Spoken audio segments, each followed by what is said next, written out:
आजकल 4 में से 1 हार्ट अटैक 55 वर्ष की आयु से कम में पड़ रहा है। यस। तो कई लोगों ने कहा कि ये कोविड की वजह से हो रहा है, कोविड हार्ट को अफेक्ट कर रहा है। 9 रिस्क फैक्टर हैं जिसकी वजह से हार्ट अटैक पड़ सकता है। एक रूल होता है जिसको हम बोलते हैं गोल्डन आवर। अगर हार्ट अटैक पड़ने के 1 से 2 घंटे के अंदर अंदर आप हॉस्पिटल पहुंच जाएं, आपका ट्रीटमेंट शुरू हो जाए। Some early symptoms of heart attack और मेल फंक्शनिंग हार्ट जिनको इग्नोर नहीं करना चाहिए। अगर मैं उंगली से बता पाऊं कि मेरे इस पॉइंट पे दर्द है या क्षणिक कुछ सेकंड का दर्द हुआ, जैसे कि किसी ने सुई चुभा दी हो, अब वाइब्रेशन सी हुई मुझे, या मुझे ऐसा लगा कि जैसे किसी ने बहुत शार्प पेन हुआ, कुछ सेकंड के लिए फिर ठीक हो गया, या लंबी सांस लेने पे आ रहा हो, वो कभी भी हृदय का दर्द नहीं होता। जो लोग वर्कआउट्स भी कर रहे हैं और जो फिट भी हैं उन्हें भी हार्ट अटैक हो जा रहा है। तो मैं ये बताना चाहूँगा कि सडन कार्डियक डेथ या अचानक किसी की आकस्मिक मृत्यु हो जाना ज़रूरी नहीं है कि हार्ट अटैक से। अब हम आजकल देख रहे हैं बहुत ज़्यादा प्रोटीन सप्लीमेंट्स। हम कहते हैं कि आप जो है मसल्स बनानी है तो आप प्रोटीन सप्लीमेंट्स लो। हो सकता है ये चीज़ सही हो, लेकिन किसी भी साइंटिफिक जर्नल में तो मैंने नहीं पढ़ा। यंगस्टर्स को ऐसा लगता है कि मैं कुछ भी खा लूँ चल जाएगा। ये सब प्रॉब्लम्स तो ओल्ड एज में उनके ना शुरू होने लग जाती है। So what is your take on this?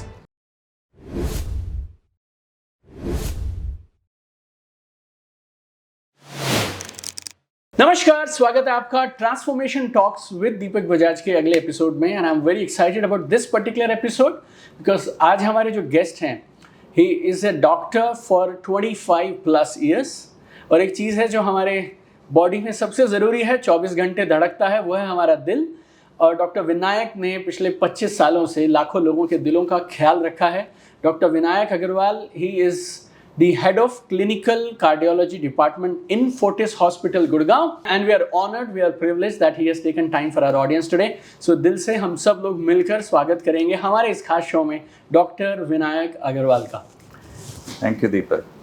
So we are so happy, so delighted that you have taken time for us, Doctor, today. No, it's a pleasure to be here. और मुझे खुशी है कि हम इस पे हम बात करें और अगर कुछ भी लोगों के जीवन में कोई हम बदलाव ला सकें, कुछ भ्रांतियां दूर कर सकें, तो हमें अच्छा लगेगा। जब हम भ्रांतियों की बात कर रहे हैं डॉक्टर साहब, तो शुरू करते हैं। आपके पास रोज़ लोग आते हैं, 25 सालों से लोग आ रहे हैं, तो कौन सी 2-3 वो मिसकंसेप्शंस हैं जिनको लेकर लोग चल रहे हैं और जो आपका मन करता है कि यार ये 2-3 चीज़ें तो तू छोड़ दे यार, 2-3 मिसकंसेप्शंस अबाउट हार्ट हेल्थ और हार्ट डिजीजेज? तो आई थिंक सबसे बड़ी जो भ्रांतियां हैं वो ये है कि जो हार्ट डिसीज़ है वो जो आज का माहौल जो बन चुका है उसमें अगर मैं सबसे ज़्यादा जिस चीज़ में मुझे लगता है आज बदलाव आना चाहिए वो है एटीट्यूड। जैसे मैं एक उदाहरण देता हूँ, अगर एक किसी इंसान को छाती में तेज़ भारीपन उठा और उसको लग रहा है कि उसको हार्ट अटैक है, तो वो एक हॉस्पिटल में आता है, एक इमरजेंसी में आता है, उसका ईसीजी किया जाता है और उस ईसीजी को देख के जो डॉक्टर हैं वहाँ पे बोलते हैं कि आपको एक हार्ट अटैक पड़ रहा है और आपको तुरंत आवश्यकता है एक एंजियोग्राफी करके, और शायद अगर उसमें ब्लॉकेज आए तो स्टेंट डालने की आवश्यकता पड़ सकती है। अब हो ये रहा है कि जो एक आजकल माहौल में एक हम पेशेंट डॉक्टर का जो ट्रस्ट डेफिसिट देखते हैं, हमें विश्वास नहीं आता कि भाई अब मैं आया हूँ तो अब कई लोग डॉक्टर्स मेरे जो फ्रेंड्स हैं, जो मेरे सहयोगी हैं, वो कई बार आपको बताते हैं, या मेरे साथ भी हो चुका है, जहाँ अविश्वास बहुत है। उनको लगता है कि हॉस्पिटल जाएंगे तो स्टेंट लगेगा ही लगेगा। ऐसा नहीं है। और आज के जहाँ इंफॉर्मेशन एज में, जहाँ ईसीजी, एको, एंजियोग्राफी सब आपको मिलता है आपके हाथ में, आपके पास प्रूफ है कि ब्लॉकेज था या नहीं, तो कोई क्यों झूठ बोलेगा। बहुत सारी ऐसी जो भ्रांतियाँ हैं कि अब ये मैं इसलिए बोल रहा हूँ कि अगर किसी को हार्ट अटैक पड़ रहा है उस टाइम पर हमें जितना हो सके जल्दी से जल्दी ऐसे पेशेंट को एंजियोग्राफी के लिए लेके जाना चाहिए, जिसको हम बोलते हैं प्राइमरी एंजियोप्लास्टी, जहाँ हम डाई देखिए देखते हैं ब्लॉकेज कहाँ है, ब्लॉकेज हो तो उसको खोल देना चाहिए तुरंत बैलूनिंग और स्टेंट डाल के, जिससे कि मेरी मांसपेशी खराब ना हो या मरे नहीं। हृदय की मांसपेशी मेरे जीवन से जुड़ी हुई है। जितना मेरा हार्ट सशक्त होगा, जितने मेरे हार्ट की पंपिंग है, जिसको हम इजेक्शन फ्रैक्शन बोलते हैं, वो अच्छा होगा, उतना ही मैं लंबा जीऊँगा। तो अगर मैं किसी इंसान की मांसपेशी को बचा सकता हूँ, उसको मरने से बचा सकता हूँ, उसकी मांसपेशी या इजेक्शन फ्रैक्शन या पंपिंग को मैं बरकरार रख सकता हूँ, तो मैं उसको उसका जीवन अच्छा बना रहा हूँ। और ये क्लास 1 इंडिकेशन है। क्लास 1 होता है जहाँ कोई शक या शुबा नहीं है कि हमें करना या नहीं करना, करना ही है। तो ये जो भ्रांति है कि हम जाएंगे तो हमें कुछ होगा ही होगा, ये गलत है। ये आप बहुत सारी चीज़ें जो है सुनी सुनाई चीज़ों पे डिपेंड करता है।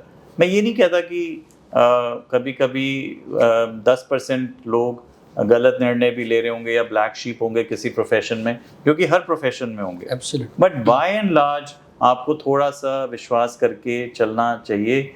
और आप आज के ज़माने में आप अपने फैमिली डॉक्टर्स या किसी को इन्वॉल्व कर सकते हैं उस प्रोसेस में या उस डिसीजन मेकिंग में, लेकिन वेस्ट नहीं करना चाहिए टाइम हमें ऐसे समय में।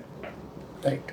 दूसरी भ्रांति ये कि हमें जो है दवाइयाँ, या अगर हमें कोलेस्ट्रॉल बढ़ा हुआ है या शुगर बढ़ी हुई है तो हमें हार्ट डिसीज़ होगी ही होगी, ऐसा नहीं है।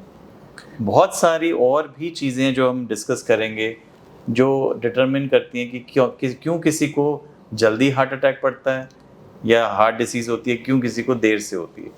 आजकल 4 में से 1 हार्ट अटैक 55 वर्ष की आयु से कम में पड़ रहा है। Yes. 1 in 2 heart attacks is less than 55 and 1 in 4 heart attack is occurring at the age less than 40।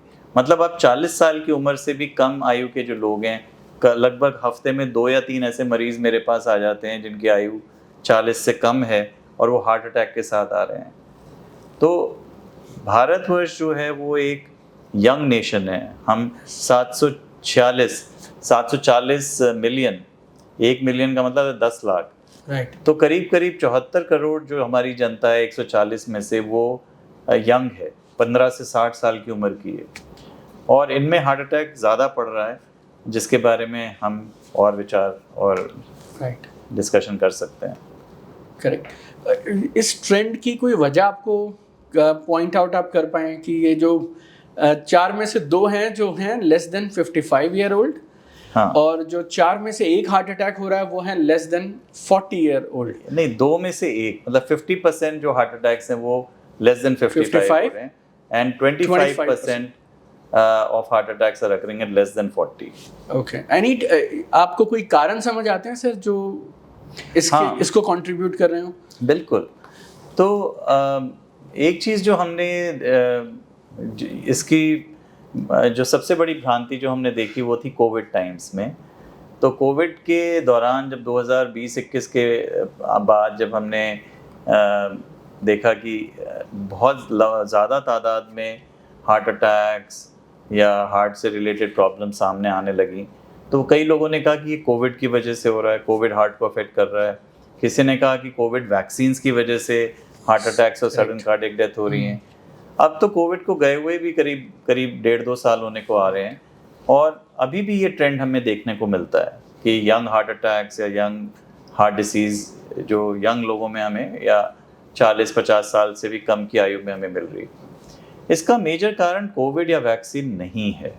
Okay. हम मानता हूँ कि कोविड और वैक्सीन से हार्ट के ऊपर इफ़ेक्ट आता था, बट वो यूजुअली हार्ट की मसल वीक हो गई, कार्डियोमायोपैथी जिसको हम बोलते हैं मायोकार्डाइटिस हो गई, और वो भी बहुत कम परसेंटेज लोगों में होता था।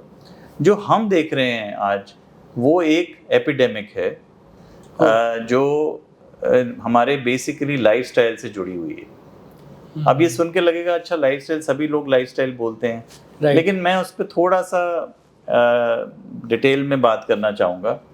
देखिए, 9 रिस्क फैक्टर हैं जिसकी वजह से हार्ट अटैक पड़ सकता है। 9 रिस्क फैक्टर्स हैं जिससे हार्ट अटैक पड़ सकता है। ओके। तो पहला है फैमिली हिस्ट्री, कि अगर आपके माता पिता भाई बहन में से किसी को हार्ट डिसीज़ है यंग एज में, तो यंग एज को डिफाइन हम करते हैं कि अगर माता और सिस्टर या मदर को 65 साल की उम्र से कम और पिता और भाई को 55 साल की उम्र से कम में हार्ट डिसीज़ या हार्ट अटैक या स्टेंट या बाईपास वगैरह हुई है, तो आपकी फैमिली हिस्ट्री पॉजिटिव है। मींस आपको भी हार्ट डिसीज़ होने के चांसेस ज़्यादा हैं। अब किसी के पिताजी या माताजी या भाई को 70-80 साल की उम्र में हार्ट अटैक पड़ेगा, वो फैमिली हिस्ट्री में नहीं काउंट किया जाता। Okay. नंबर 2 है हाइपरटेंशन, बीपी। सबसे कॉमन कॉज है हार्ट डिसीज का बीपी। इसको हम साइलेंट किलर बोलते हैं, क्योंकि most of us don't even check our blood pressure. हमें पता ही नहीं होता कि हमारा बीपी कितना है। Correct. पूरी लाइफ निकल जाती, किसी कारणवश कभी किसी ने चेक किया तो किया। तीसरा शुगर, हाई शुगर या डायबिटीज़, हाई कोलेस्ट्रॉल या चर्बी की मात्रा हमारे खून में ज़्यादा, स्मोकिंग या टोबैको, तो कोई अगर बीड़ी सिगरेट तंबाकू का सेवन करता है, ना चलना मतलब एक्सरसाइज वगैरह ना करना, जो सेडेंट्री हैबिट्स हैं, जो बेसिकली ना एक्सरसाइज करते हैं ना ज़्यादा चलते फिरते हैं, कम फल सब्जी सलाद खाना, ये भी एक रिस्क फैक्टर है। फिर हाई साइकोसोशल स्ट्रेस, अब ये एक ऐसी चीज़ है जिसको क्वांटिफाई करना बहुत मुश्किल है। Right. कि हाई साइकोसोशल स्ट्रेस मतलब मैं किस तरह से जीवन व्यापन कर रहा हूँ, किस तरह से अपना जो है किस तरह से अपनी लाइफ में मैं एक्टिविटी, मेरा एटीट्यूड क्या है लाइफ को लेकर। Okay. जैसे अगर मैं हर चीज़ को एक नकारात्मक दृष्टि से देखूं, पेसिमिज्म में देखूं, या मैं बहुत ज़्यादा चिंता फिक्र करता हूं, या मैं जो मैं कर रहा हूं उसमें मुझे ना खुशी है, ना मुझे मेरी रिलेशनशिप्स जो है वो फुलफिलिंग नहीं है, इन सब की वजह से भी जो स्ट्रेस आता है, प्रोफेशनल स्ट्रेस अलग है, but psychosocial stress is interactive stress, the daily stress that we deal with, जिसको कि क्वांटिफाई करना मुश्किल है कि भाई आपका स्ट्रेस मेरे स्ट्रेस से कम है या ज़्यादा, मैं कैसे बताऊं। हमारे पास क्वेश्चनर हैं ऐसे जहां हम कर सकते हैं, लेकिन एक रोज़मर्रा की ज़िंदगी में ये इतना आसान नहीं होता। तो ये कुछ रिस्क फैक्टर्स हैं जिनको हम देखते हैं कि यंग पॉपुलेशन में ज़्यादा हम इनको देख रहे हैं। एक और है, आजकल जो यंग जनरेशन है वो ईट आउट बहुत करती है, बहुत ज़्यादा ऑर्डर करेगी कि हम बाहर से खाना मंगा के खा लिया। Right. अब जो खाना हम बाहर से ऑर्डर कर रहे हैं उसकी क्वालिटी, प्रेजर्वेटिव्स, किस तरह का ऑयल हम यूज़ करते हैं, for example palm oil, palmolein oil, ये सब अच्छे ऑयल नहीं माने जाते, देर हाई सैचुरेटेड फैट, और कई ट्रांस फैट्स होते हैं या रीहीटेड ऑयल्स होते हैं। आपका जो इनमें जो कार्बोहाइड्रेट कंटेंट है वो ज़्यादा है, फैट कंटेंट ज़्यादा है। तो ये एक इशू हम देख रहे हैं काफ़ी, जो कि अब अभी हम साइंटिफिकली प्रूव नहीं कर सकते, बट हमें पता है कि जो हाई इन्फ्लेमेटरी इंडेक्स फूड है, जो खाना अंदर जाने के बाद हमारे अंदर सूजन पैदा करता है, फ्री रेडिकल प्रोडक्शन ज़्यादा करता है, जो हमारे टिश्यूज़ को डैमेज करती है, वैसे खाने का सेवन या हाई इन्फ्लेमेटरी इंडेक्स फूड खाने से हमारा ज़्यादा नुकसान होता है, ज़्यादा हार्ट डिसीज़, स्ट्रोक वगैरह का डर बढ़ता है, डायबिटीज़ का। और एक और हम जो चीज़ देख रहे हैं वो है मोटापा। मोटापा इसलिए क्योंकि खान पान, लैक ऑफ एक्सरसाइज, बैठे रहना, स्क्रीन टाइम, फ़ोन पे लगे रहना, टीवी स्क्रीन, ये सब जो हम लैपटॉप वगैरह पे लगे रहते हैं हर वक्त, इससे भी हमारा काफ़ी नुकसान हो रहा है। और अब ऑलमोस्ट यूएस में 60% पॉपुलेशन ओबीज़ है, इंडिया में भी हम बच्चों में भी अब देख रहे हैं कि वो धीरे धीरे ओबीज़ होते जा रहे हैं, मोटे होते जा रहे हैं, ओवरवेट होते जा रहे हैं। और एक और जो चीज़ हम देख रहे हैं वो है lack of sleep. Lack of sleep, अब क्या है कि रात को कोई समय पे तो सोता नहीं है। अब छोटे बच्चे या स्कूल के बच्चों को भी आप देखेंगे कि वो स्क्रीन पे देख रहे हैं, रात को कोई मूवी चल रही है या उन्होंने अपने फोन्स वगैरह सबके हैं, नेटफ्लिक्स ये वो, तो कोई 1 बजे सो रहा है और सुबह उठ गए 5-6 बजे स्कूल जाना है या कॉलेज जाना है या काम पे जाना है, आपकी नींद भी पूरी नहीं हो रही है। तो अगर हम इन सब सो कॉल्ड कॉमन सेंस चीज़ों को भी अगर हम उठा के देखें तो हमें पता है कि ये सारी चीज़ें कंट्रीब्यूट करती हैं बीपी के लिए, शुगर में, हाई कोलेस्ट्रॉल में, क्योंकि आप रात को जगेंगे तो जंक भी ज़्यादा खाएंगे, मोटापा भी होगा। स्लीप हमारा रीजनरेटिव प्रोसेस है, यही एक समय जहाँ हमारी बॉडी रिकवर करती है, रिकूप करती है, रीजनरेट करती है। तो ये छोटी छोटी जो चीज़ें जो रोज़मर्रा की हम चेंजेस हमारी लाइफ में आ गए हैं, ये सब कंट्रीब्यूट करती है हमारे हार्ट डिसीज़ को लेकर। आपने एक वर्ड यूज़ किया डॉक्टर साहब, it has started to become an epidemic जैसा। Right. So is it so alarming ये जो लाइफस्टाइल और आपने जो ये 9 फैक्टर्स बताए इनमें से भी मोस्ट ऑफ देम, एक पहला मैंने देखा वो है जेनेटिक्स और आपकी पेरेंटल हिस्ट्री है, लेकिन उसके बाद जो आपने बताने शुरू किए कोलेस्ट्रॉल, हाई बीपी, राइट, और ये जो स्ट्रेस वाली बातें आपने की, then not having enough fruits vegetables, not having good sleep. So like ऐसा लग रहा है कि it like we are just driving ourselves to a bad heart and all this. हाँ, क्योंकि मैं ये मानता हूँ कि आज मैं एक बड़ा सिंपल सा उदाहरण देता हूँ अपने बच्चों को लेके.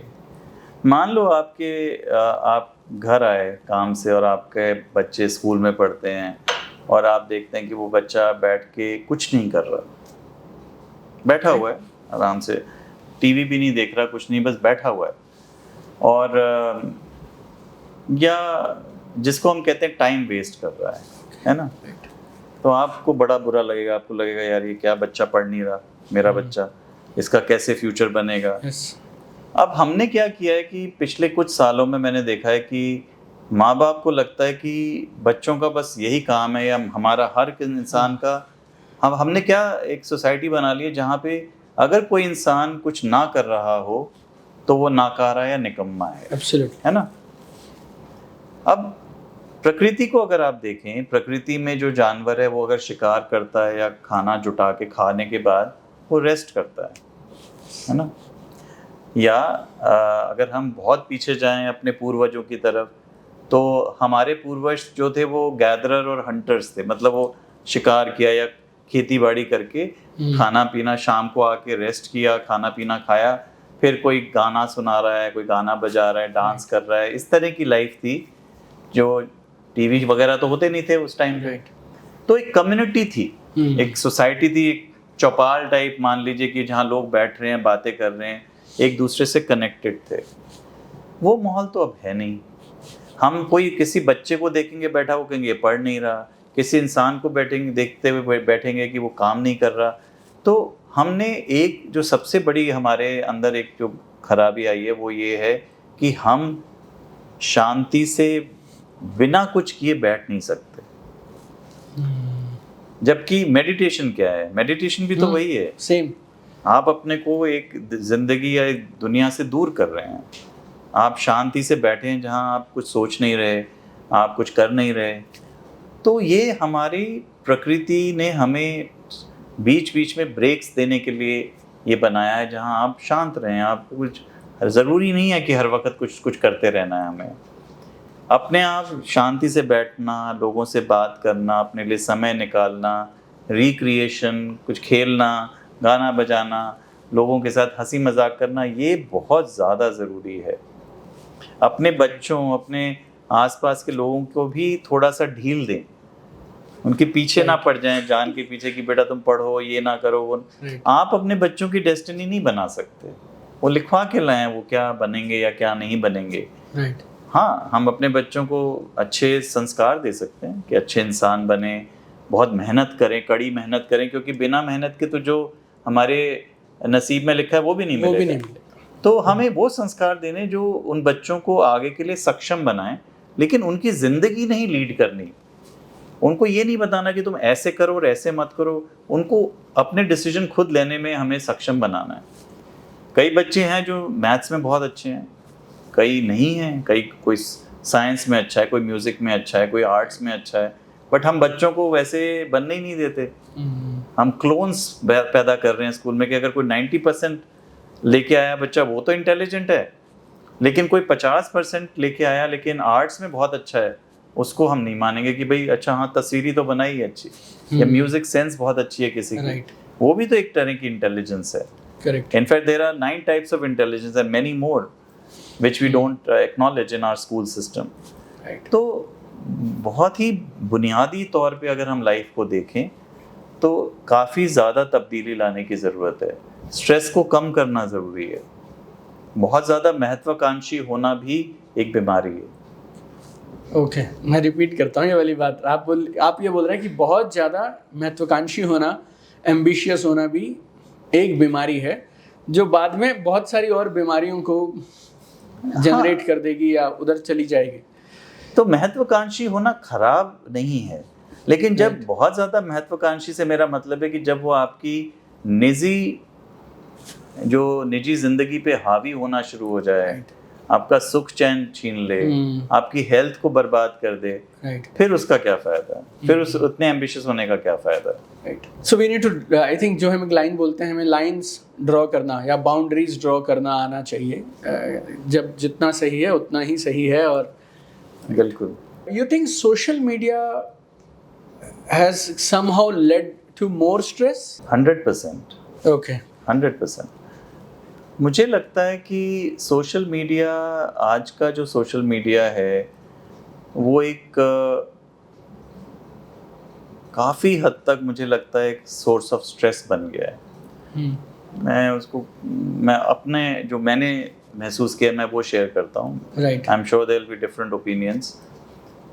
देखिए, मैं आज अगर एक व्हाट्सएप खोलूँ या अगर मैं कोई न्यूज़पेपर चैनल खोलूँ, प्रिंट मीडिया खोलूँ, कुछ भी खोलूँ, 10 में से 8 जो न्यूज़ आइटम्स हैं वो नेगेटिव होंगे। एब्सोल्युटली। ठीक है, और वो सब्सटैंशिएटेड नहीं है। You can be sure that half of them will be fake, Absolutely, or not substantiated, not scientifically driven. किसी के जो मन में आया उसने डाल दिया। अब उसकी ऑथेंटिसिटी क्या है, वो सही है गलत है, उसको कौन सिद्ध करेगा कि है या नहीं? नहीं कर सकते ना। तो उससे होता क्या, अब जैसे आज ही मेरे पास एक पेशेंट आया जिसने अपनी हृदय की दवाई, उसको स्टेंट डला 1 साल पहले, वो कहीं बाहर रहते हैं दिल्ली के, वो आए और कहते हैं कि जी मेरे एक पड़ोसी हैं, उन्होंने कहा कि आप ये जो गोली खा रहे हैं ना, ये बड़ी सख्त गोली है, हार्ड दवाई है, इसको कम कर दीजिए। तो उन्होंने कम कर दी। तो जब वो आज मेरे पास आए तो मैंने कहा आपने ये गोली कम क्यों कर दी, इसकी स्ट्रेंथ? तो कहते हैं जी उन्होंने कहा कि ये बड़ी हार्ड गोली है, इसको कम कर दो। मैंने कहा तो वो डॉक्टर हैं? नहीं। मैंने कहा आपके घर के कुछ हैं परिजन? नहीं। मैंने कहा तो वो कौन है? कहते हैं बस जी ऐसे ही हैं, आसपास रहते हैं।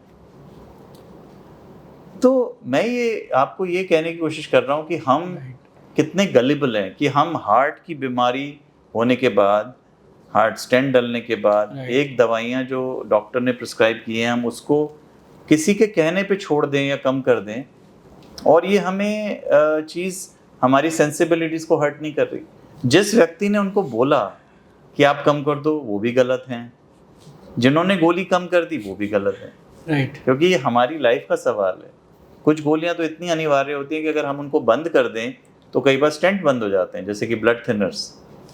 तो ये जानलेवा हो सकता है। तो आप हमेशा अपने डॉक्टर या पास के जो फिजिशियन उनके टच में रहें तो बेहतर है। हम स्टंट्स की बात कर रहे हैं, हार्ट अटैक्स की बात कर रहे हैं, तो can there be some early symptoms या एक साइंस हो जिसको देख के समझ आता हो कि शायद ये है? जैसे बाकी तो जाके चलेगा पता कि हम जब एंजियोग्राफी या बाकी सब डॉक्टर्स की केयर में हम पहुंच जाएंगे तो डायग्नोज हो जाएगा है क्या, but some early symptoms of heart attack और मैल फंक्शनिंग हार्ट जिनको इग्नोर नहीं करना चाहिए, जैसे लेमैन जैसे कॉमन हम लोग सब उनको याद रखें तो। बिल्कुल दीपक, ये बहुत ही ज़रूरी सवाल है और इसको बड़े सिंपल शब्दों में हम समझा सकते हैं। देखिए, हृदय जो है वो 3 धमनियों द्वारा सप्लाई किया जाता है ब्लड उसको, जो कि हृदय के बिल्कुल सरफेस पे रन करती हैं, ऊपर और वो फिर ब्रांचेस देती हैं हृदय की मांसपेशी के अंदर।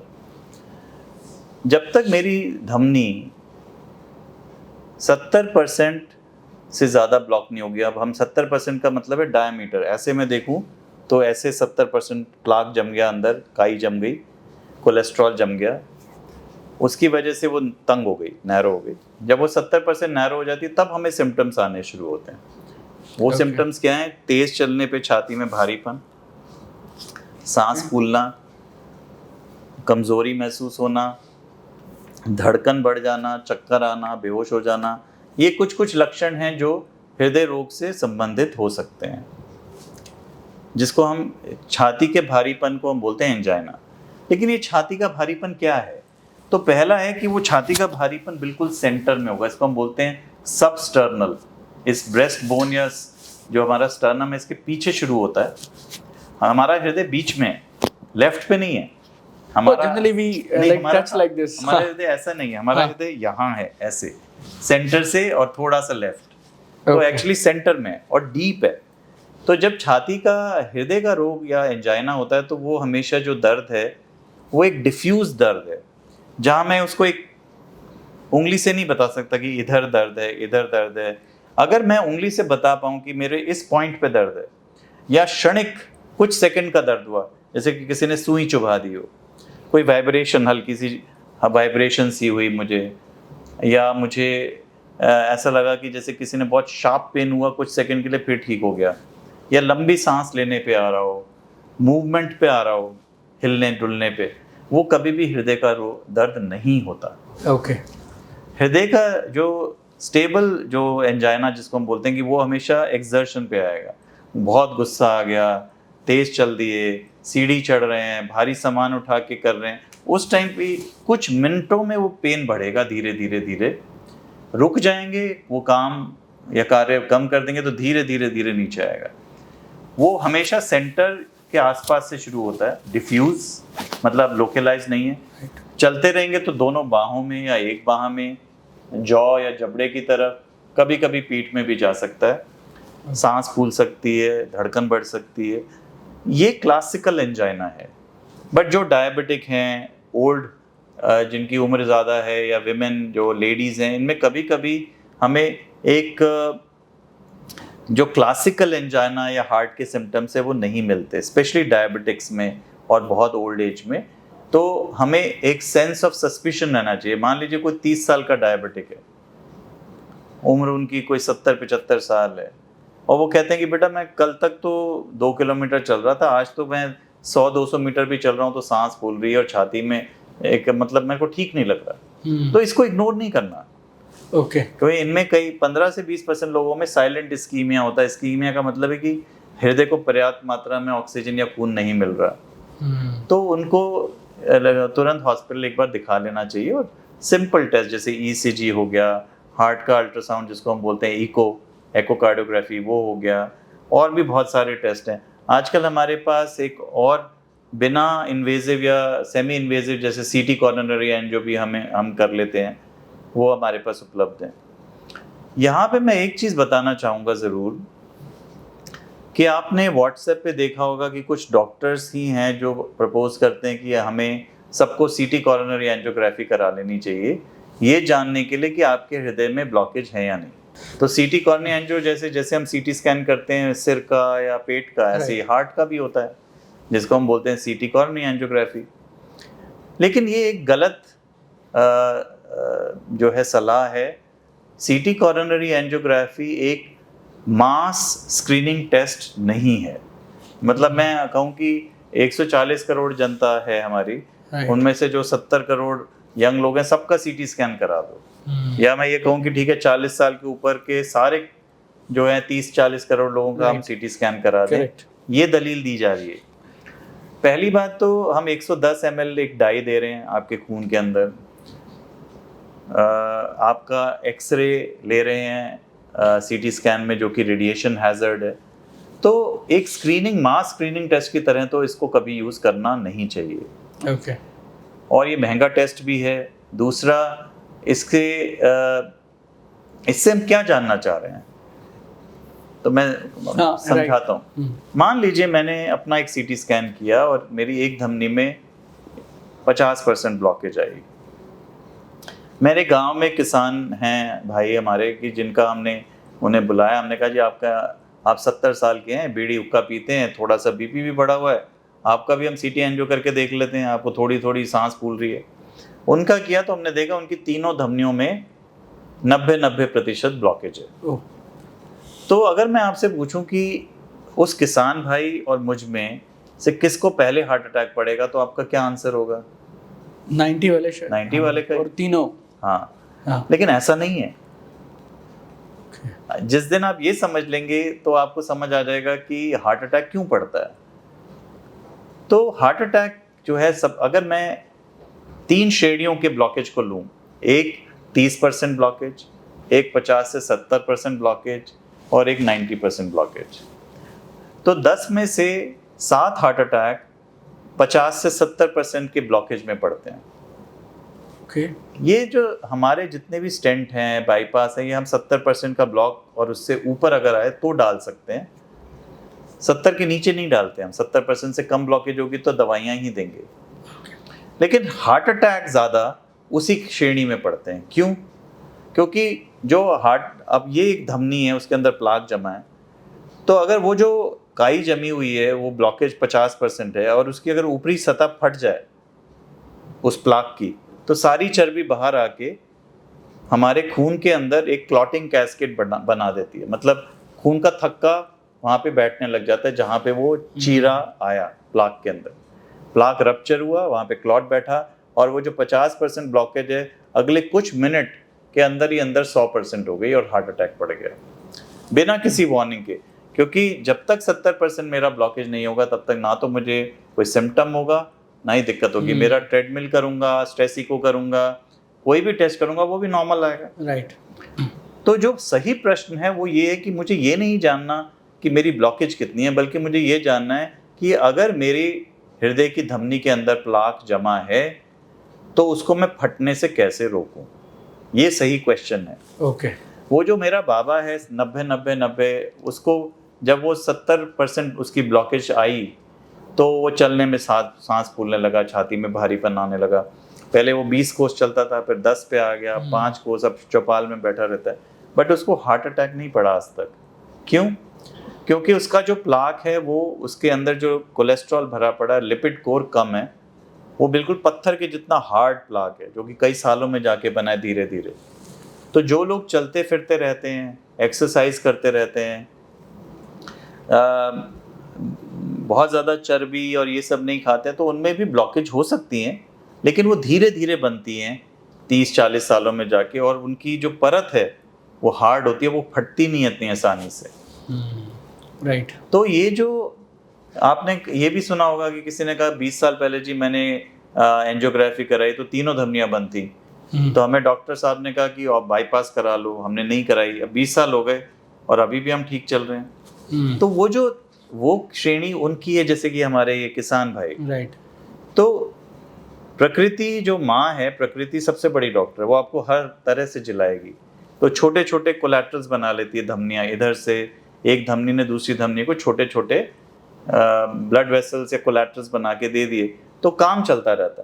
ज़्यादा नहीं चल पाएगा, वो 5-10 किलोमीटर नहीं चल पाएगा, लेकिन काम चल जाएगा बिना हार्ट अटैक के।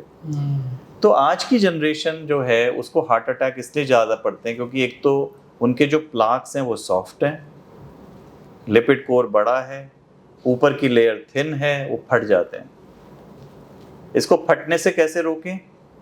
यहाँ हम आ जाते हैं उन्हीं रिस्क फैक्टर्स पे। Regular walking, exercise, diet rich in fruits, vegetables, less in carbohydrates and fats. तो सबसे ज़्यादा आजकल हम मानते हैं कि the biggest killer is carbohydrate, sugar, मीठा। आपका जैसे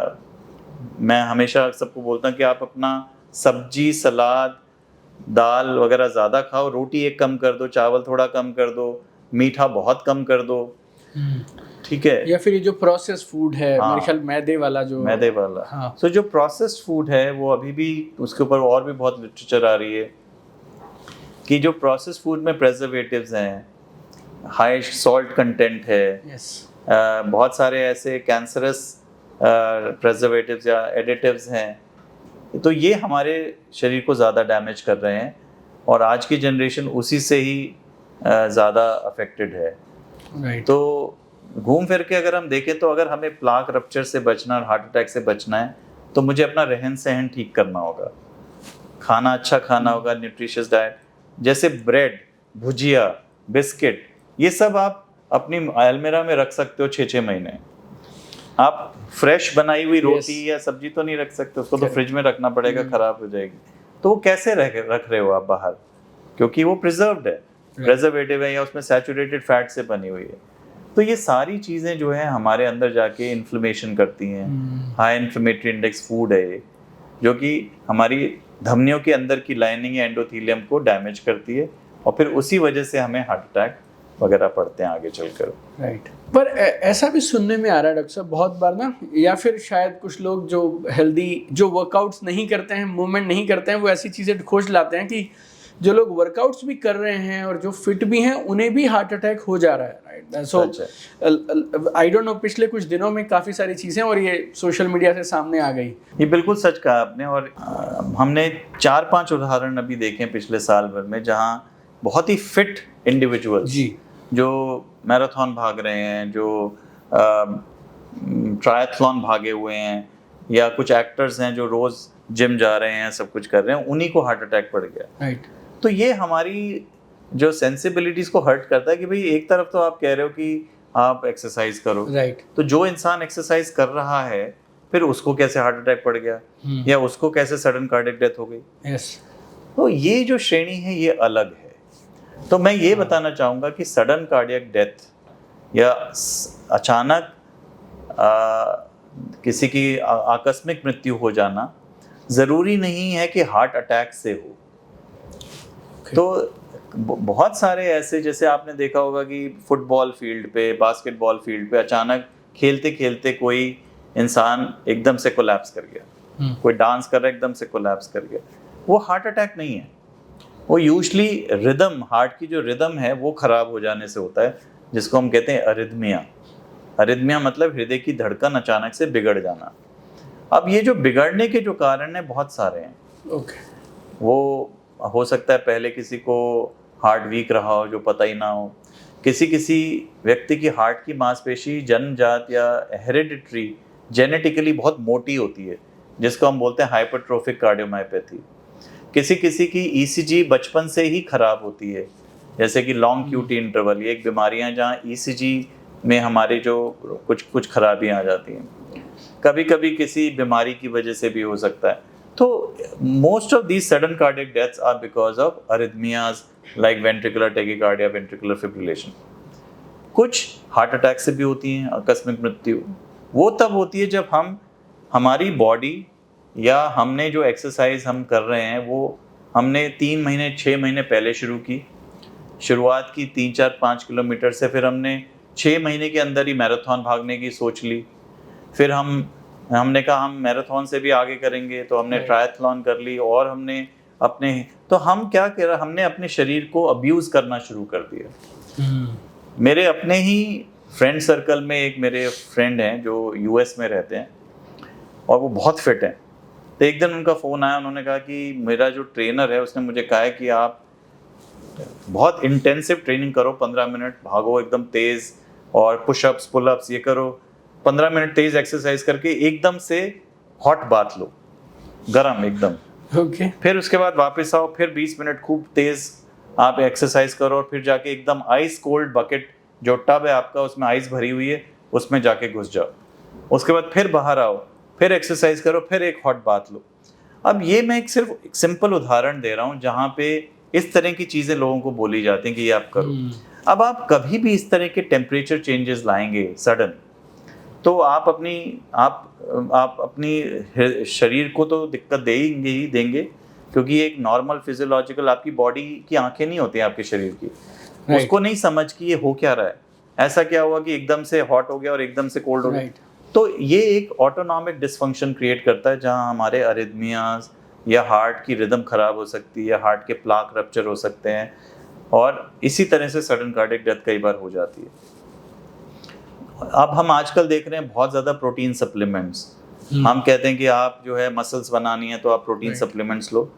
हो सकता है ये चीज़ सही हो, लेकिन किसी भी साइंटिफिक जर्नल में तो मैंने नहीं पढ़ा, ना ही उस पर कोई।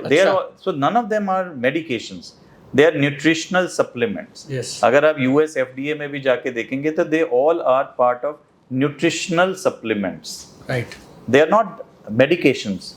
अब मेरी एक थियरी है जो मैं आपसे शेयर करूंगा, कॉमन सेंस थियरी। अब कई लोग मेरे को कहते हैं सर अगर हम सुबह उठें तो जूस पी सकते हैं क्या? मैंने कहा हाँ पी सकते हो। मैंने कहा लेकिन आप फल खा लो, आप जूस क्यों पीना चाहते हो? क्योंकि अगर प्रकृति चाहती कि आप जूस पियो तो वो नारियल के पानी की तरह एक संतरा दे देती जिसमें जूस होता, आप उसको खोलते और पी जाते, है ना। अब नारियल पानी अच्छा है हमारे लिए, हमें पता है हेल्थ के लिए अच्छा है क्योंकि वो नेचुरल है। अब कोई घिया का जूस निकाल के पी रहा है सुबह सुबह, ठीक है, कोई एवोकाडो, कोई कुछ, कोई गिलोय, कोई कुछ, 100 आप सुनेंगे ना नुस्खे आपके, हाँ जी, हाँ जी। रोज आपके नए नए आपको इंटरनेट पे मिलेंगे Correct.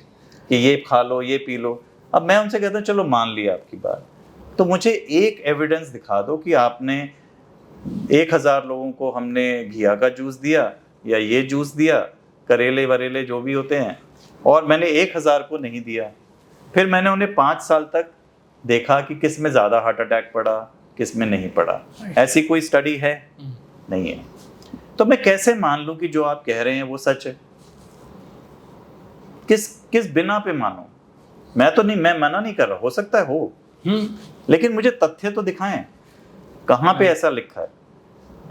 तो बहुत सारी ये भ्रांतियां जो हैं हमें दिक्कत देती हैं, हमें एक्चुअली और नुकसान पहुंचाती हैं। ठीक है, तो कहे सुने पे ना जाएं, अपना दिमाग लगाएं कि ज़रूरी है नहीं है, इसके पीछे कोई तथ्य है नहीं है।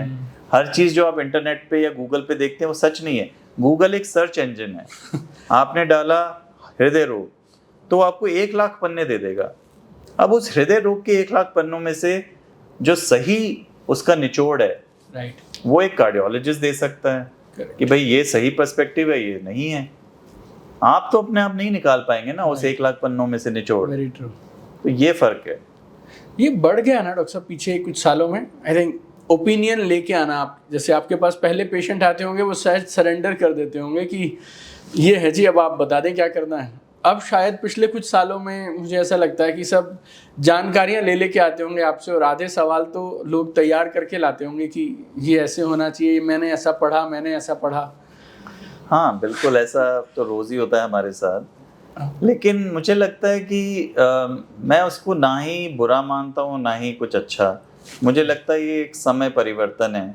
मेरे हाथ में एक ऐसी ताकत दे दी गई है जहाँ से मेरी नॉलेज बढ़ रही है, लेकिन उस नॉलेज को मैं प्रोसेस करने का सक्षम हूँ या नहीं ये भी मुझे पता होना चाहिए। जैसे कितने ही पेशेंट मेरे पास आएंगे जिन्होंने एक नई डिवाइस खरीदी, जैसे फिटबिट टाइप या कुछ खरीदा, एक नई वॉच, एप्पल वॉच खरीद ली या कुछ। अब फोन आएगा कि डॉक्टर साहब मैंने ना अभी अपनी वॉच देखी, ऐसे इसमें तो 130 आई हुई है हार्ट बीटिंग, क्या करूं? तो मैंने कहा यार तो 130 है तो कोई बात नहीं, क्या आप अभी क्या कर रहे थे? कहते कुछ नहीं, मैं गोल्फ खेल रहा था, खेल के बस बाहर आया। तो मैंने कहा तो 130 ठीक है, आप अभी आप चल के आए हैं तो उसमें हो ही सकती है, कोई इतनी बड़ी बात तो नहीं है। अब इस तरह के जो प्रश्न हैं वो इसलिए उठ रहे हैं क्योंकि हमें यही नहीं पता कि नॉर्मल हार्ट बीटिंग कब होती है। जैसे जो लोग मैराथन भागते हैं, जो लोग बहुत रोज़ खेलते हैं या लॉन्ग वॉक्स लेते हैं, उनकी एवरेज नॉर्मल हार्ट बीटिंग 45-50 होती है। Okay. ये एक नॉर्मल है। तो अगर जितना आप एक्टिव होंगे आपका हार्ट बीट स्लो होगा, बिकॉज हमारी हृदय के अंदर, हमारे बॉडी के अंदर एक वेगस नर्व होती है जो स्टिमुलेट हो जाती है और वो हमारे हार्ट रेट और बीपी को थोड़ा लो रखती है। अब लोग आएंगे सर मेरा तो हार्ट बीटिंग 50 ही रहती है हर वक्त, ये तो नॉर्मल है, बिकॉज हमने पढ़ा गूगल पे कि 60 से ऊपर होनी चाहिए हमारे। हमने कहा नहीं, आपके लिए ठीक है क्योंकि आप रोज़ 10 किलोमीटर भाग रहे हैं, आप जॉगिंग करते हैं, तो आपकी 50 हार्ट बीटिंग अच्छी है आपके लिए। इनफैक्ट अगर आप नेचर में देखें तो जो जायंट टॉर्टॉइज है पैसिफिक ओशन में, उसकी हार्ट बीटिंग होती है 15, वो जीता है 450 साल। एक जो वेल है, जायंट वेल जो होती है, उसकी हार्ट बीटिंग होती है 30, तो वो 300 साल जीती है। मनुष्य की हार्ट बीटिंग 72 होती है तो वो 100 साल जी सकता है। एक जो डॉग है उसकी हार्ट बीटिंग होती है 115, तो वो 15 साल जीता है। तो नेचर में जितनी आपकी हार्ट बीटिंग नॉर्मली फिजियोलॉजिकली लो होगी, आप उतना ही लंबा जिएंगे। लेकिन ये जो सारी जो नॉलेज है वो एक आम आदमी को तो नहीं पता। करेक्ट।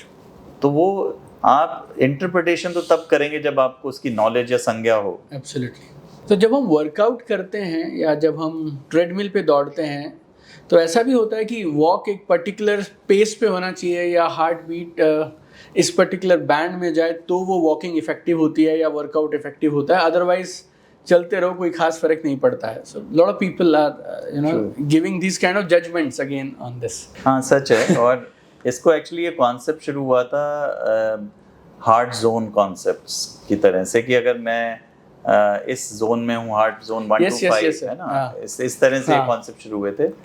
तो देखिए ऐसा है कि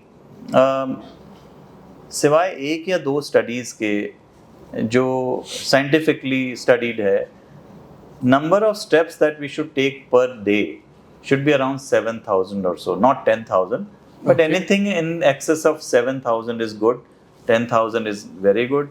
But ऐसा नहीं है कि अगर मैं 3 या 4,000 स्टेप्स चल रहा हूँ या 5,000 चल रहा हूँ तो वो खराब है या कम है.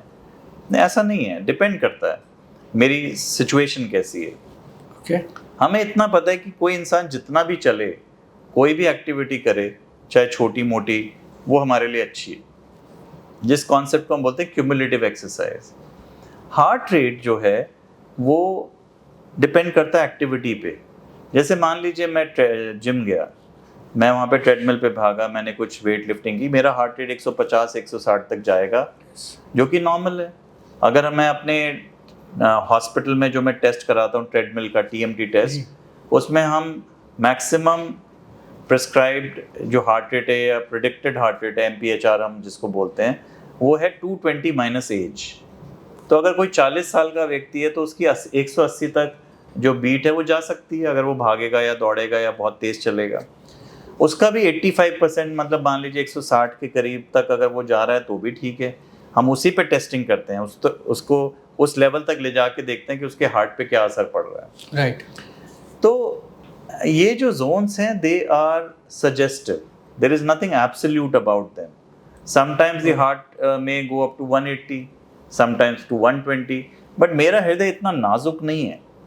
मेरा हृदय की जो और ब्लड प्रेशर थोड़ा ऊपर नीचे या उतार चढ़ाव होने के लिए बना है, जिसको हम बोलते हैं फ्राइट एंड फ्लाइट रिस्पॉन्स. तो अगर हम जंगल में रह रहे होते और मेरे सामने शेर आ जाएगा तो मैं भागूंगा.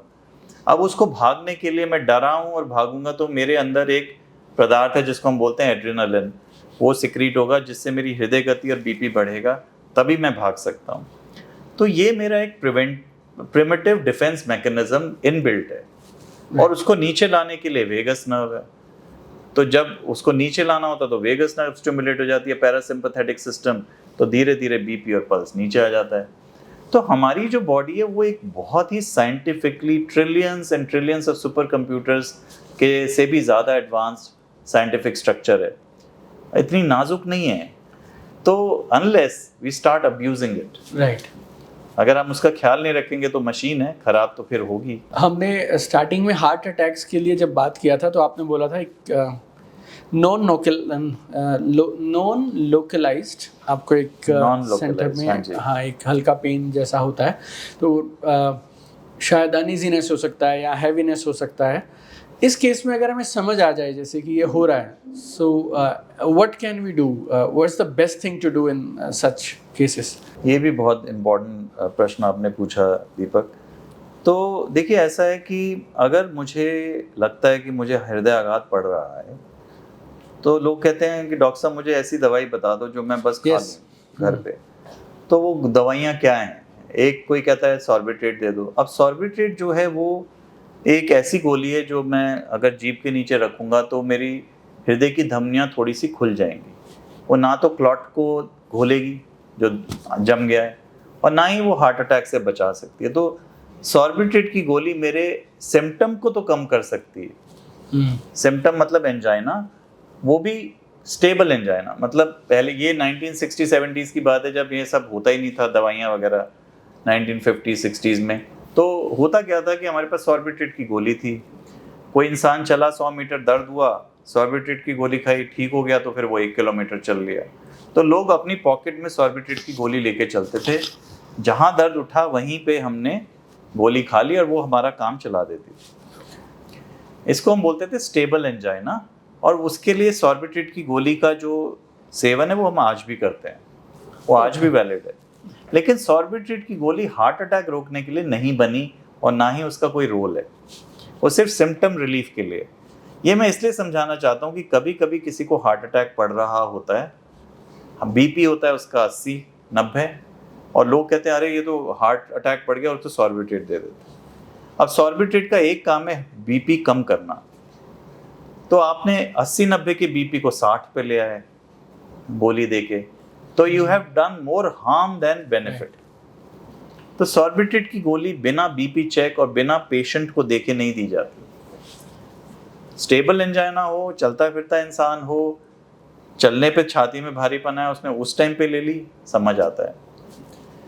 दूसरा हम सुनते हैं, मैंने किसी डॉक्टर साहब को देखा यूट्यूब पे, वो हमारी कम्युनिटी के हैं, डॉक्टर हैं। उन्होंने कहा कि आप क्या करें कि आप 3 गोलियां अपनी जेब में रखिए, पुड़िया बना के, एस्प्रिन, क्लोपिडोग्रेल, स्टैटिन, कोलेस्ट्रॉल की गोली और 2 ब्लड थिनर, और जैसे ही आपको लगे कि हार्ट अटैक पड़ रहा है ये तीनों गोलियां खिला दीजिए।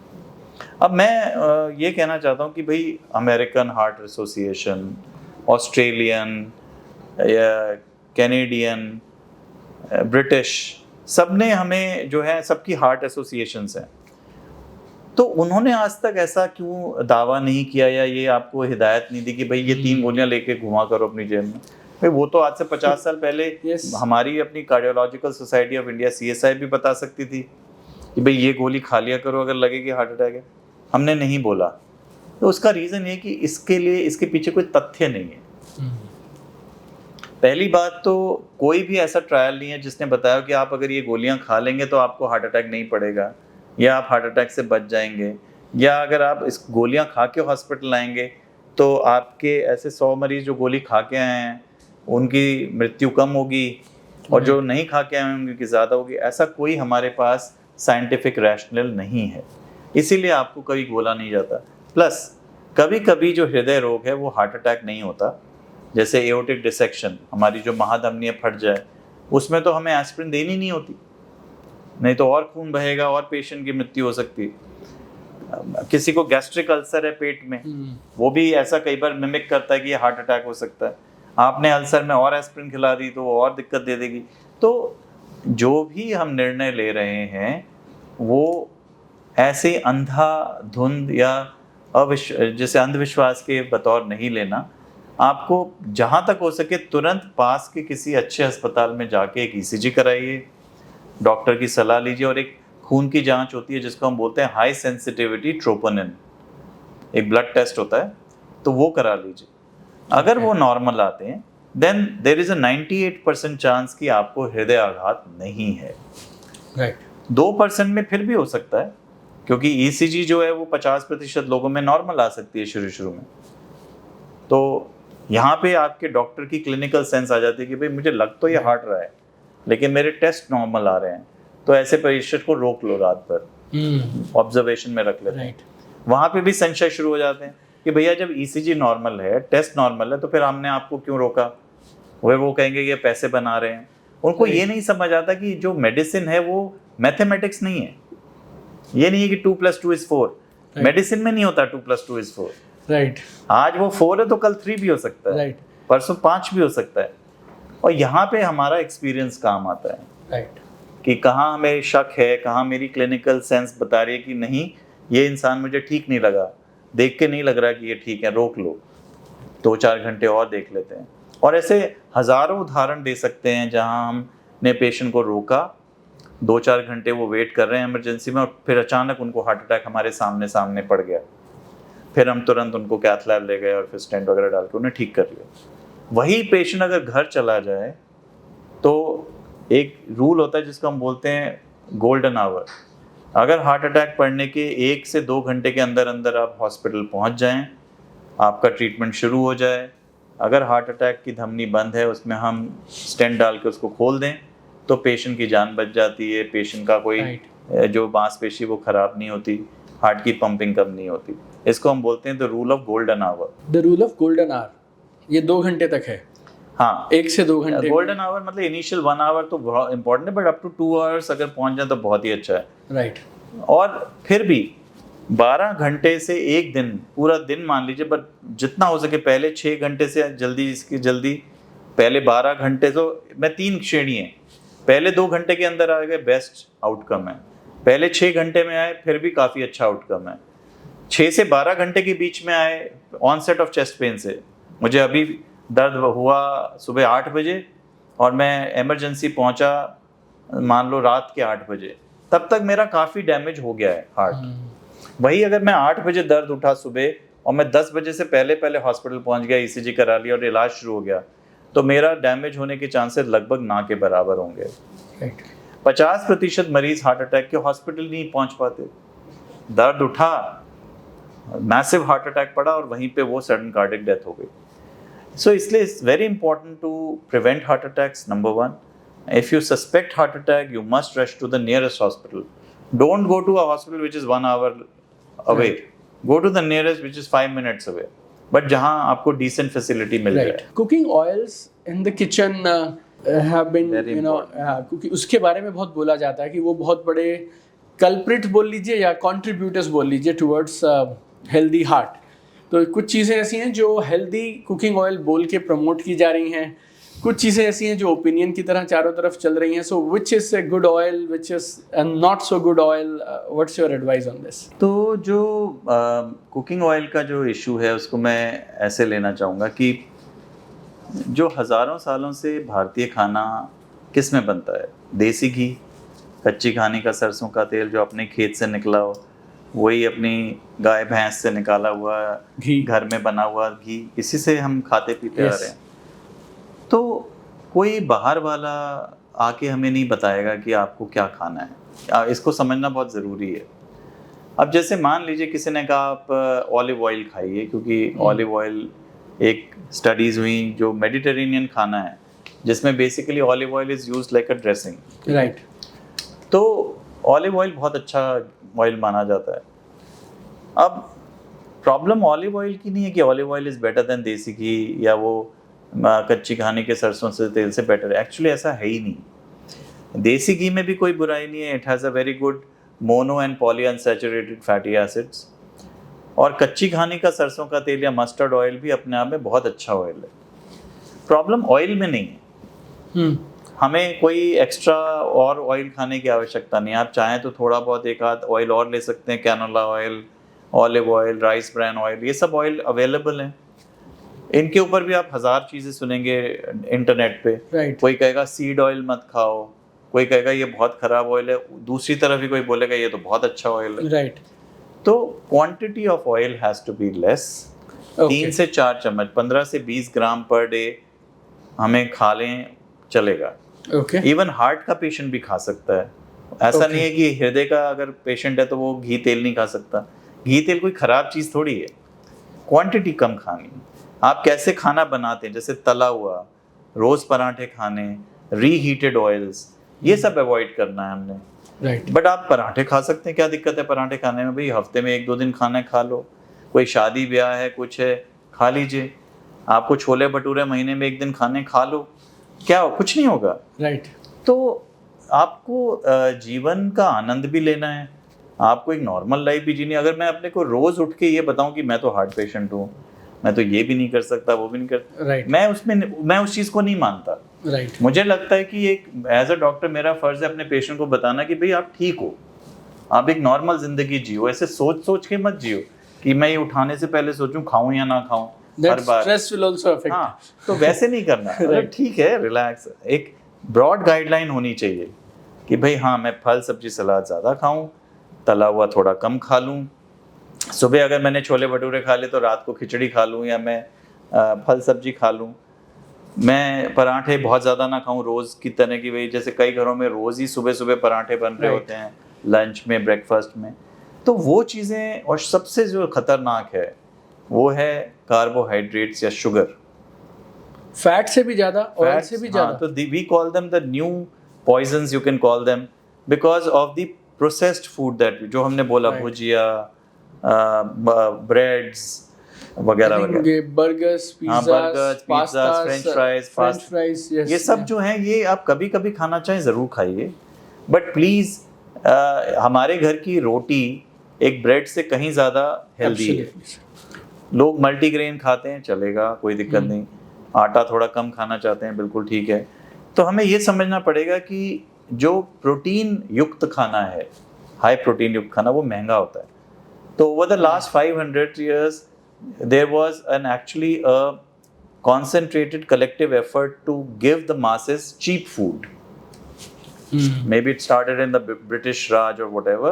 So carbohydrates are cheap, easily available at mass scale, but they are not healthy. Our protein content should be higher. तो अगर कोई वेजिटेरियन है तो प्रोटीन कंटेंट में उसको जैसे सोयाबीन, जैसे नगेट्स हैं बच्चों के लिए, अब कोई एग खाता है तो एग खाइए, एग में कोई दिक्कत नहीं है। एग का येलो भी खा सकते हैं, एग योक या एग येलो जो है वो कोई कोलेस्ट्रॉल नहीं बनाता। बट ये हमने सुना है वैसे सर, मतलब मेरे घर में भी ये बात होता थी। था। हाँ, बट फिर जो जिन अमेरिकन ने ये प्रपोज किया, उन्होंने ही बाद में कहा कि नहीं, ये आप जो एग खाते हैं वो होल एग खा लीजिए, उससे आपका कोलेस्ट्रॉल नहीं बढ़ेगा। एक एग में 70 कैलोरी होती हैं टोटल, बट 6 ग्राम प्रोटीन होता है, तो वो एक अच्छी चीज़ है, खा सकते हैं। ऐसे ही आप दालें खा रहे हैं, आप दूध, पनीर, दही ले रहे हैं, उससे कैल्शियम मिल रहा है, प्रोटीन, केसीन मिल रहा है। आप टोफू खा रहे हैं, सोयाबीन खा रहे हैं। अगर आप नॉन वेज हैं तो आप लीन मीट खा सकते हैं, फिश, चिकन वगैरह खा सकते हैं, mutton once in a while खा लीजिए, कोई बात। But overall emphasis should be on low inflammatory index foods, जो कि घूम घाम कर फ्रूट्स, वेजिटेबल, सैलड्स पे आके रुक जाता है। तो मेरे बॉडी में मैं जितना नेचुरल फूड खाऊंगा, तामसिक प्रवृत्ति से कम जिसको हम बोलते हैं, खाने में कम खाना है वो सब। मीठा, जैसे मिठाइयाँ, अब हमारी तो जो मिठाइयाँ भी हैं, भारतीय मिठाइयाँ, तो वो तो पहले तली जाती हैं, फिर चाशनी में घोली जाएंगी। अब जलेबी है या चमचम है या कुछ है, वो ऐसी बनती हैं, है ना। तो हमें पता होना चाहिए कि कभी कभी खाने में बुराई नहीं है, बट ये हम जितना ज़्यादा सेवन करेंगे उतना ही हमारे लिए नुकसानदायक है। यंगस्टर्स को ऐसा लगता है कि मैं कुछ भी खा लूँ चल जाएगा, ये सब प्रॉब्लम्स तो ओल्ड एज में उनके ना शुरू होने लग जाती है। तो ये जितने भी 20, 22, 25, 30 की एज के लोग हैं, उनको ऐसा लगता है कि नहीं, हमारे को तो सब चलता है, बाद में देखेंगे जब प्रॉब्लम शुरू होगी। So what is your take on this? हाँ, तो जो हमने शुरू में बोला था कि आजकल जो भारत का आंकड़े हैं भारत के, तो 1 in 4 heart attacks occur at the age of below 40 years. तो हम ये तो आज नहीं बोल सकते, इसके पीछे भी देखिए क्या चांसेस हैं। जब हम छोटे थे तो इतना हमारे माँ बाप के पास पैसा नहीं था कि वो बाहर से ऑर्डर करें खाना रोज़मर्रा। भाई 10-15 दिन में एक बार कुछ आ गया, नहीं तो घर का ही खाना खाते थे। अब हमारे ज़माने में तो ये भी होता था कि ब्रेड रखी, उसके अंदर मलाई लगाई, चीनी डाली, खा गए। ठीक है, उस ज़माने में तो ये सब भी होता था। अब क्या है कि हम बाहर से खाना बहुत ऑर्डर कर रहे हैं, जंक बहुत आता है। माँ बाप, अगर जैसे आजकल क्या है कि दोनों माँ बाप नौकरी पेशा हैं, वो घर आते हैं तो उनको थोड़ा सा गिल्ट भी कई बार होता है, तो बच्चों को खुश करने के लिए वो इस तरह के जंक फूड ऑर्डर कर देते हैं। स्विगी हो गया, ये हो गया, वो हो गया, बस 5 मिनट में आपके पास वो ऑर्डर आ जाता है। तो मुझे लगता है कि उसकी वजह से न्यूट्रिशन बहुत सफ़र हो रहा है। 5 साल के बच्चे के आपने जंक फूड दे दिया, तो 5 साल का बच्चा जब 25 साल या 30 साल का पहुंचेगा तो उसको ऑलरेडी 20 साल से वो जंक फूड खा रहा है। राइट। तो they have been exposed to that sort of a junk for 20 years already. तो क्या ये एक अचरज है कि वो 30-35 साल या 40 साल की उम्र में उसको हार्ट अटैक पड़ जाएगा? अच्छा, एक्सरसाइज बहुत कम है, बच्चे आजकल खेलते नहीं हैं। पहले हम लोग तो खेलते ही रहते थे। यस। आजकल के बच्चे या तो टीवी स्क्रीन या अपने फ़ोन या लैपटॉप वगैरह में या आईपैड वगैरह पे लगे रहते हैं। करेक्ट। ये भी एक बहुत बड़ा कारण है। बच्चों के ऊपर प्रेशर बहुत है पढ़ने का, सक्सीड होने का। बहुत ही 5 साल 6 साल के बच्चे के ऊपर भी हम वो इतना डाल देते हैं कि स्कूल का होमवर्क और ये वो। तो स्ट्रेस तो हमने अपनी लाइफ में डाल ही दिया ना। हमें कौन इंसान खुश कौन है यहाँ पे जो या हमने जहाँ देखे वो चिंता ही कर रहा है कि भाई मुझे ये भी फिनिश करना है, ये भी फिनिश करना है। छोटा बच्चा सोचा कि जो मुझे होमवर्क फिनिश करना है, मल्टीटास्किंग सर। हाँ। तो मेरे ख्याल से जो मैसेज मैं देना चाहता हूँ वो ये कि अपनी लाइफ को सिंप्लीफाई करें, go back to your roots, go back to how we used to be. Right. ये जो जिंदगी हमने अपनाई है ये प्रोग्रेस नहीं है।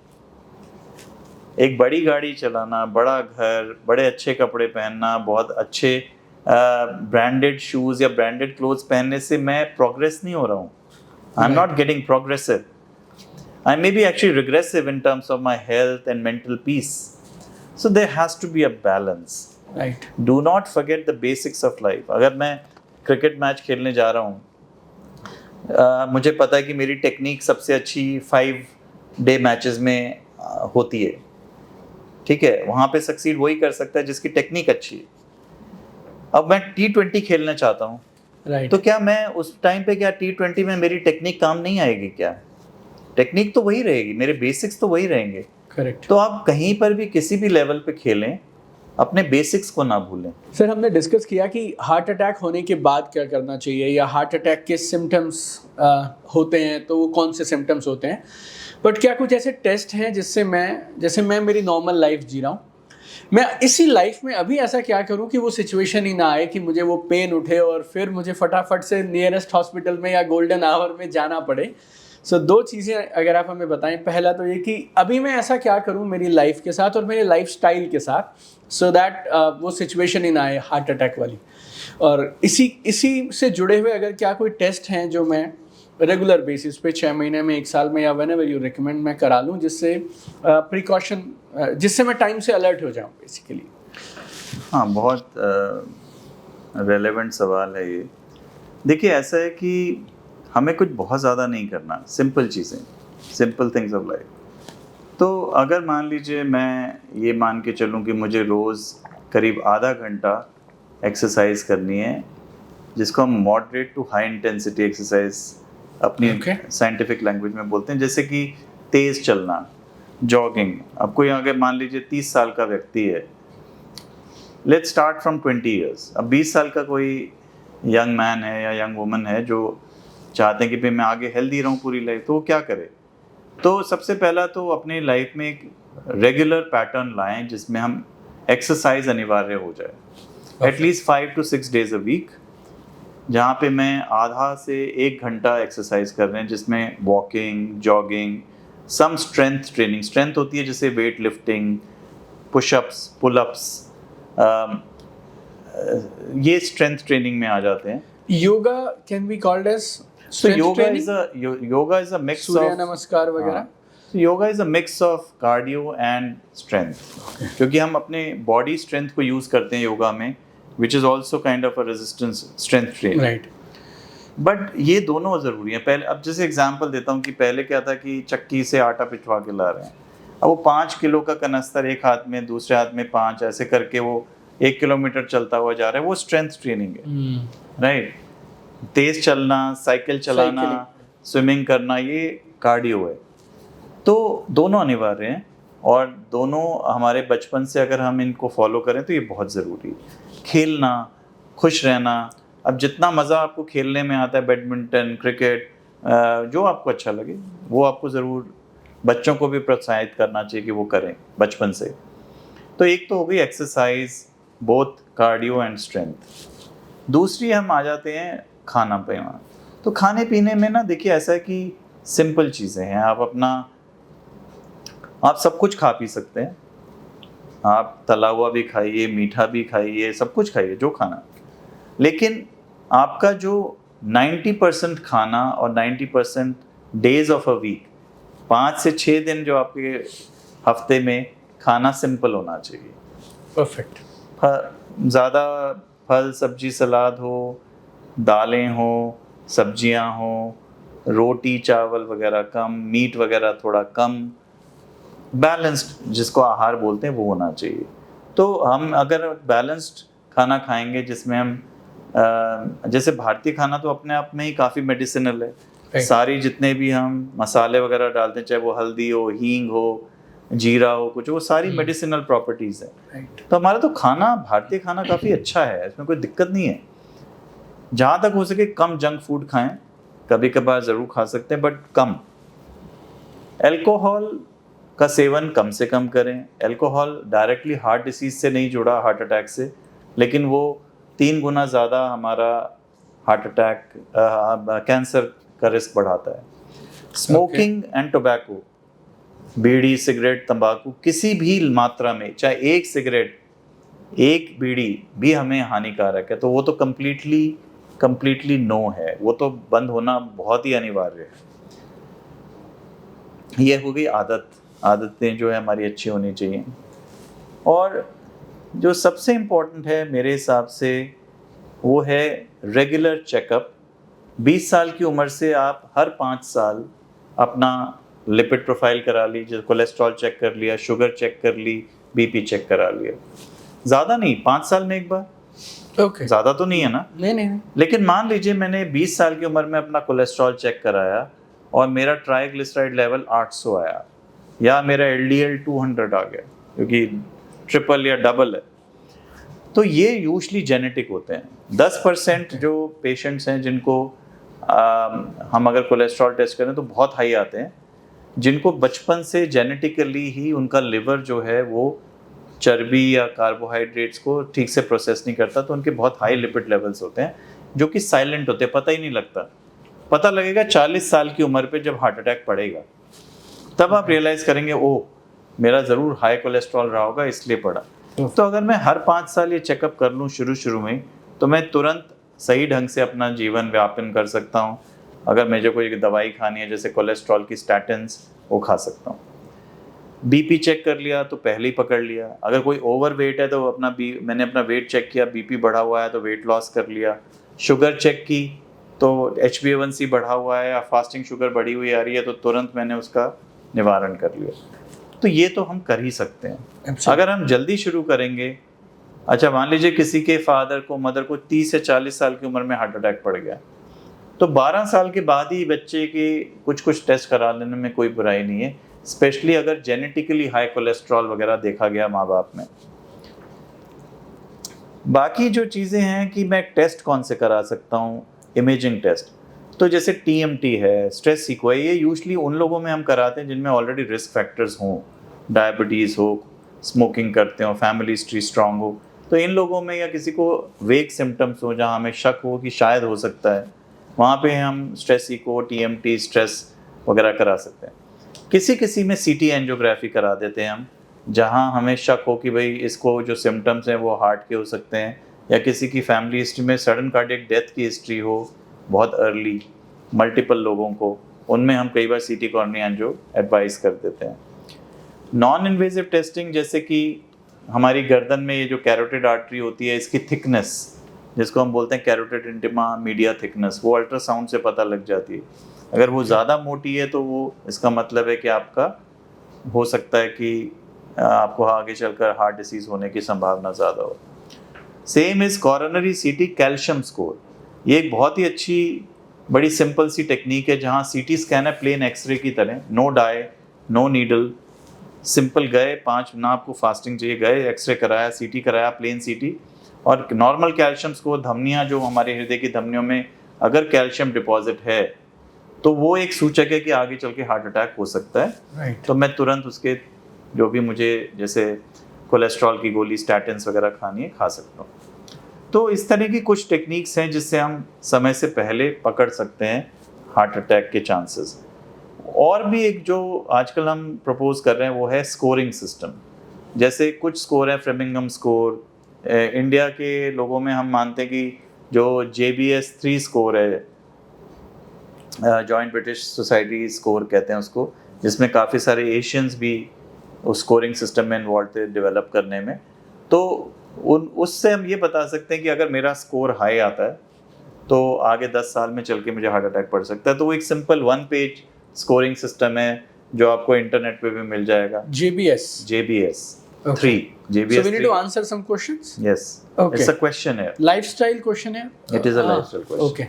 So it's a lifestyle questionnaire and some figures like BP, cholesterol वगैरह जो आप खुद भी भर सकते हैं, और वो एक आपको स्कोरिंग दे देगा और बता देगा कि आपका स्कोर इतना 10% है, आपका ये रिस्क है। तो इससे आपको थोड़ा आइडिया लग जाएगा कि मैं कहाँ खड़ा हूँ और मुझे कितना अपना ध्यान रखना है और आगे। आपने अल्कोहल की, स्मोकिंग की और प्रोसेस फूड की बात करी। Tea and coffee, what is your take on tea and coffee? So tea and coffee per se have never been a bone of contention for heart disease per se. हम सुनते हैं कि कई किसी ने कहा coffee is bad for the heart, किसी ने कहा it is good for the heart. Same is with T, high caffeine, low caffeine. I don't think white, black, green. हाँ, So I don't think we have any scientific data to Okay. prove or disprove. आप एक दो cup coffee या T के लेते हैं, उसमें क्या दिक्कत है? मुझे तो कुछ नहीं लगता problem. Right. Red wine, some people said, is good for heart or something. Your take on this? So देखिए, ऐसा है कि as we were discussing earlier when we were sitting, that everything is being sold to us. It's an era जहाँ हर कुछ चीज़ हमें बेची जा रही है। Same is with alcohol. देखिए, ऐसा है कि अल्कोहल या शराब, चाहे वो वाइन हो, बियर हो, विस्की हो, वोडका हो, है तो शराब ही, तो वो अच्छी तो नहीं है। अब रेड वाइन में एक तत्व होता है जिसको हम बोलते हैं रेजरवेट्रॉल, जो कि किसी एक या दो स्टडीज़ में, जो कि कोई बहुत अच्छे लेवल की स्टडीज़ नहीं माना जाएगा, ऑब्जर्वेशनल स्टडीज़ हैं, जिनमें किसी ने कहा कि ये हमारे हृदय के लिए अच्छी हैं और हार्ट अटैक वगैरह से बचाती हैं, हृदय की धमनियों को खुला रखती हैं। लेकिन इसमें कोई साइंटिफिक ना तो रैशनल है और ना ही रिकमेंडेशंस हैं किसी भी गाइडलाइन में, चाहे वो अमेरिकन गाइडलाइन, इंडियन गाइडलाइन हो, ब्रिटिश हो, Australian. Alcohol is injurious to health. Wine is not better than, red wine is not better than white wine, and wine is not better than other alcohols or other spirits. Any take or any hack you want to give on stress management? जो एक current, आपने ambition के बारे में भी बात किया और social stress के बारे में भी, psychosocial stress के बारे में भी बात किया। तो any take or anything you use? I mean, you have been in a stressful situation whole day. लोग आते हैं और परेशान होके आते हैं, आपके पास सारा दिन। So anything you use for your own stress management or you can advise to our audience?